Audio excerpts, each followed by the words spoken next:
চিঠিটি পড়ব। চিঠি লিখেছেন গোপাল দাস, সিঙ্গুর জলাঘাটা, হুগলি থেকে। ওকে দেখেছি গোধূলি বেলায়, আকাশের গায়ে রামধনু মাখা। ওকে দেখেছি স্বপ্নের দেশে, প্রেমের আবেশে আনন্দ বেলায়। ওকে দেখেছি মনের ঘরে, সন্ধ্যা প্রদীপ হাতে প্রার্থনায়।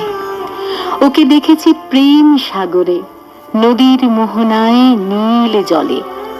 ওকে দেখেছি খুব কাছে, দুটি চোখ প্রেম আবেশে অপূর্ব সুন্দর।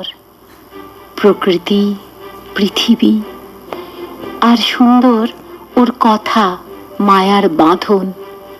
ওকে দেখেছি হৃদয়ের কাছে, প্রেম আবেগে বৃষ্টি মাখা এক বেলায়। আর অবশ্যই প্রশ্ন করেছেন নিজেকে নিজে।